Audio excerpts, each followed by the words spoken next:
to my first mock draft of the 2025 NFL draft cycle. This isn't necessarily a prediction video. There's still 2 more months until the draft, and we're going to be exploring different scenarios for the next couple weeks, doing multiple mock drafts. But in this specific mock draft, we're just going to be doing what I think each team should do with their draft pick, not necessarily prediction of what they're going to do. This is just what I would do personally. If you disagree or agree as a fan of any of these teams, let me know in the comment section below. Once again, this is just the first round.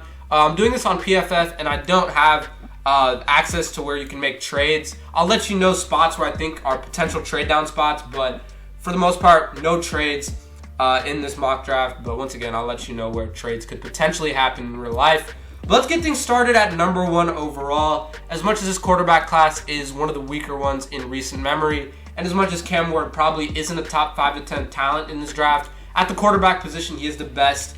And I think it's worth the risk here, even this high at number 1 with any other player on the board. I think Cam Ward is definitely worth the risk. He has all the physical tools, the size, the athleticism, and the arm talent. Just a lot to be desired when it comes to accuracy and decision making, but people said similar things about Josh Allen when he was coming out of the draft. So you never know. Cam Ward could be similar to that, but with that upside also comes a high probability that he could fail. His ceiling is really high, but his floor is also really, really low. But if you're going to draft a quarterback number 1 overall, I think you have to take a risk on a guy that could potentially be one of the best quarterbacks in the game. But once again, still a big risk there because Cam Ward is obviously not a polished prospect. But that's what I got going number 1. Number 2, we're sticking with quarterback. It's Shedeur Sanders, easily the second best quarterback in this class. But in last year's quarterback class, if Shedeur Sanders were in that one, honestly don't think he would be a top 10 to 15 pick for sure. Just because I think guys like Bo Nix were even better than Shedeur Sanders as a prospect. He's got decent size. He has the accuracy. Just worried about the arm strength and the athleticism that Shedeur Sanders has. He holds the ball in the pocket for too long as well. Takes a lot of sacks that could be avoided. So the decision making is also a problem. Just not as high of an upside as Cam Ward. So we got Shedeur going number 2. As for the rest of the quarterbacks, I don't know if we'll see another one go in the first round. If anybody gets desperate, maybe Jalen Milroe goes off the board. But other than that, not really sure. This quarterback class is really tough to evaluate past the first 2. But at number 3, the Giants do need quarterback, but they're just probably going to be taking the best player left. Right now, I think this is a complete reset on the draft. This is as if the Giants had the number 1 pick just because the top 2 guys selected aren't the most 2 talented players in the draft. But at number 3, why not take a shot at a guy like Travis Hunter, who's a great athlete, of course, used on both sides of the ball in college. We'll see how that translates to the NFL. But one of the best players in the draft just in terms of a football player. I'm not sure if he's the best receiver or corner specifically in the draft, but the athleticism is there, the physical traits are there. Obviously could be developed by the Giants if they use him properly, and they're in need of a DB, so that's perfect for them. Patriots here in another spot where they do have some needs on offense to address, but this might just have to be best player available, and I think that's Abdul Carter. Absolute freak. Just needs to add a few more moves to his bag, and he'll be a great edge rusher in the league. Might be the best player in this draft, and the Patriots getting him at 4 would be a steal, even though they could use some help on offense. I still think this is a great pick for them. At number 5, if you're the Jaguars, you would love to have seen Abdul Carter fall 1 more pick. The need for interior offensive line is really, really a big need, but not sure if Will Campbell's going to stick at tackle or play interior. Not sure about that yet. Kelvin Banks, still not sure about him as well. We'll see what their arms measure in as to see whether or not they go to guard. But another need for the Jags, obviously, interior defensive line, and Mason Graham is the best one in this class. 6'3", 320, of course, great size. Michigan's been one of the best colleges in terms of defensive line, whether that's on the edge or interior. A couple other guys in this class as well.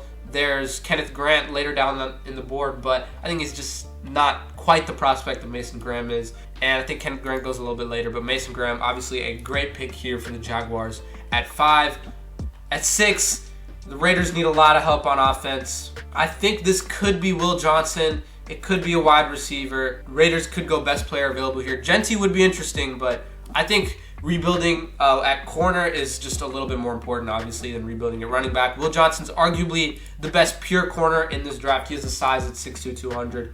He has the ability to play on the outside in the NFL, and I think he's potentially cornerback number 1 in this class. If it isn't for Travis Hunter's rare ability to play on both sides of the ball, you could see Will Johnson going even higher than 6, but I think 6 is a solid spot for him to the Raiders.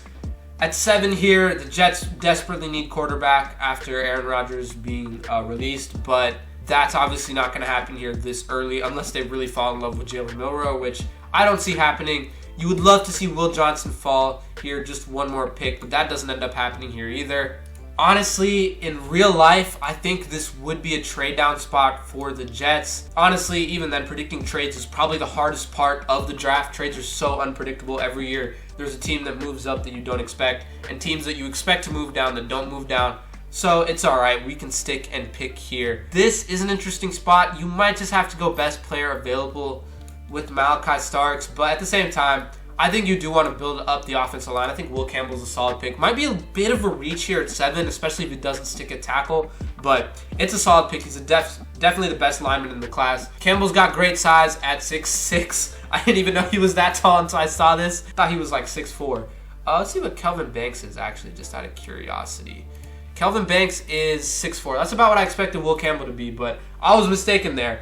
And here at number 8, it says they need D-line and defensive back, but I think what would be a lot of fun and interesting for Bryce Young to have is a big receiver that can go out there, run routes, and win jump ball situations. That's obviously Tetairoa McMillan out of Arizona. Between him or Luther Burden for best receiver in this class, but I think T-Mac is a better fit here at Carolina number 8. I think that would be a great pick for them.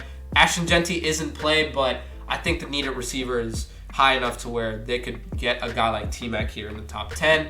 First receiver off the board. Here the Saints also need receiver, also need interior defensive line.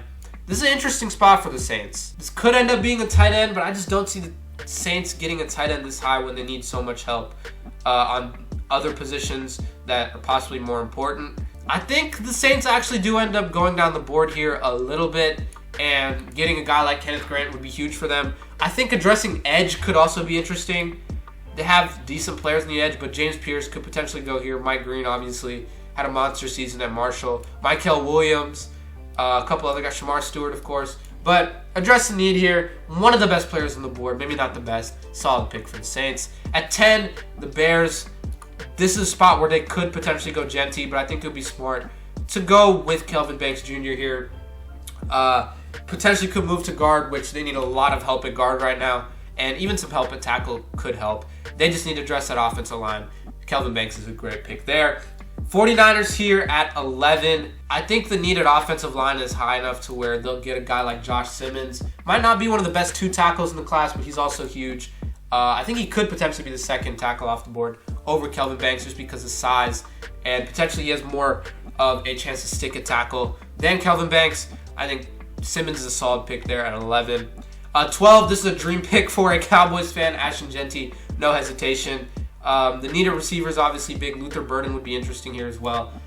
Tackles with 3 of them just going off the board. I don't think they'll reach on one here. Rico Dowdle had a decent second half of the year, but Jeanty's obviously a different type of player.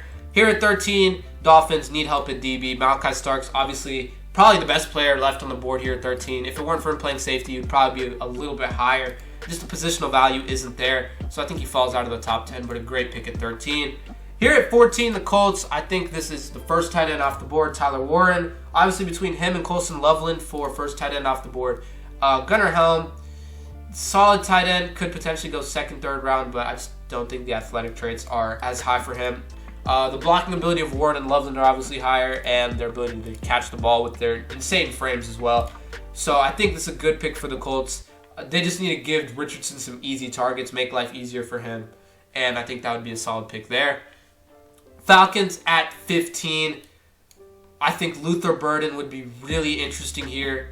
James Pierce would also be pretty interesting, though, and they need help at edge.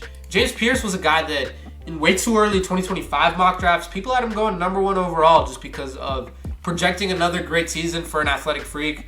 We've seen that before, and we've seen it work out. Pierce didn't have quite the 2024 that some people expected, but still had a solid year. Middle of the first round, I think that's reasonable for him.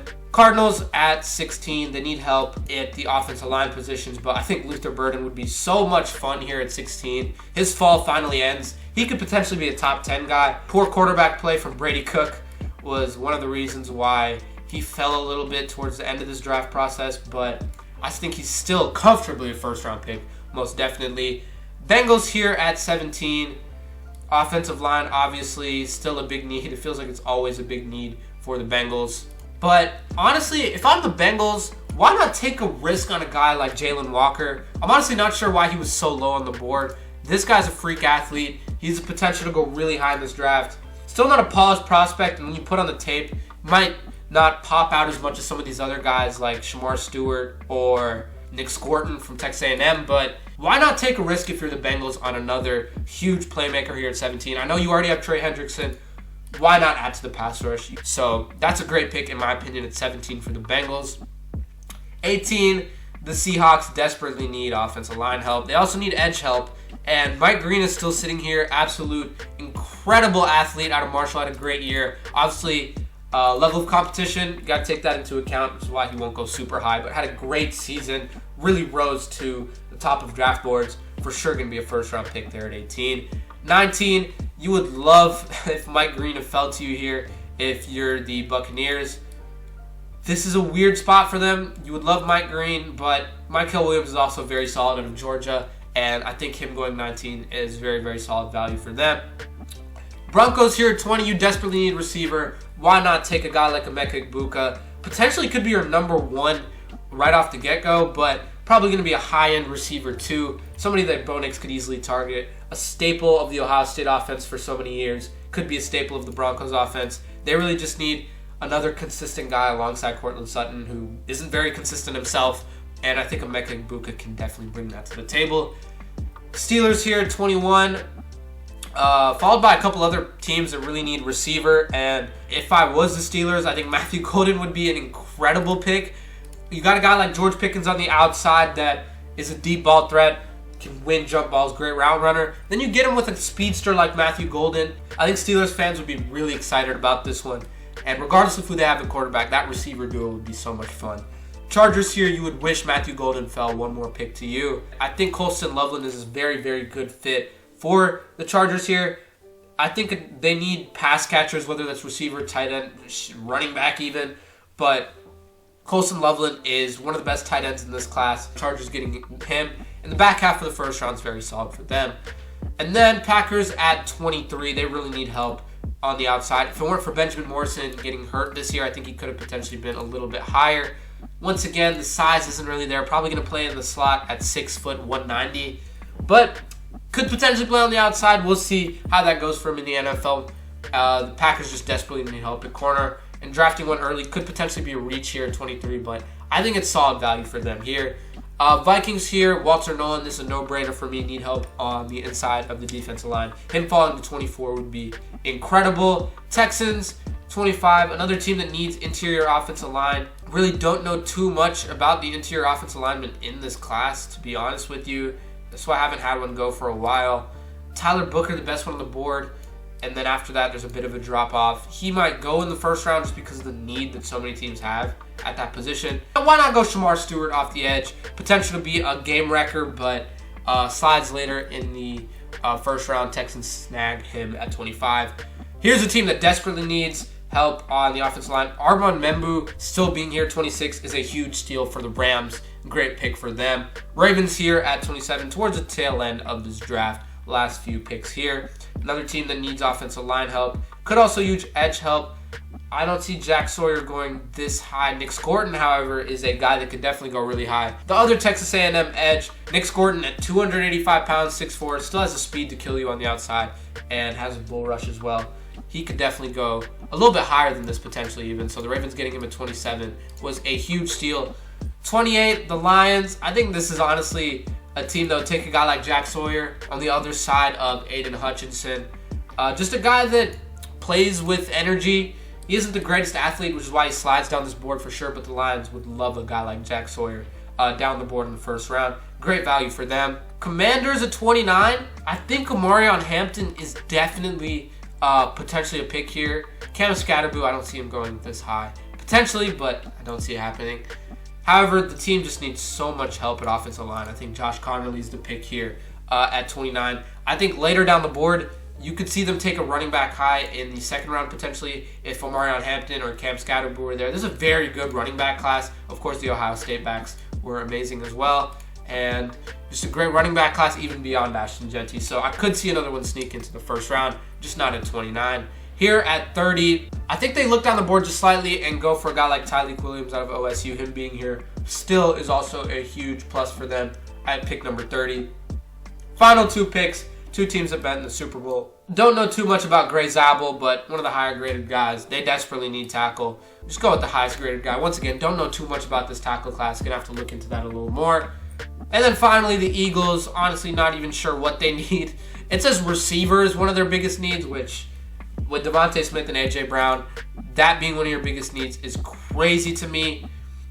They just might take a shot on another guy. Honestly, I think Jahdae Barron sneaks into the first round. Obviously, the Jim Thorpe winner, but not sure if he has a size to play on the outside, which is why that's a little bit more of a risk. But him playing slot corner would be very solid for the Eagles. Quinyon Mitchell on the outside potentially could be a play. And then Cooper DeJean, obviously, star corner. That's a great trio there with a lot of young players that are going to develop over the next few years. This Eagles team is set.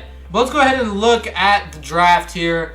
I'll scroll down. Let me know if you disagree with any of the picks, if you're a fan of any of these teams and you don't want a guy going to your team, or if I drafted your dream situation. Let me know in the comment section below. We'll be doing different mock drafts over the next few weeks. We'll be seeing what happens if the quarterbacks fall potentially to 5 or 6. Some of these other prospects go a little earlier. Some of these other defensive players go a little higher. See what potentially happens with the wide receivers as well. Just looking at different scenarios, because at the end of the day, that's what mock drafts are. Just looking at different ways that the board could potentially fall. But this is the way I would do it if I were each of these teams. As for the first round, I think this is a very solid mock. Let me know in the comments what you think. If you enjoyed this video, hit the like button and subscribe to the channel for more mock drafts and more videos in the future. But I'll see you all in the next one.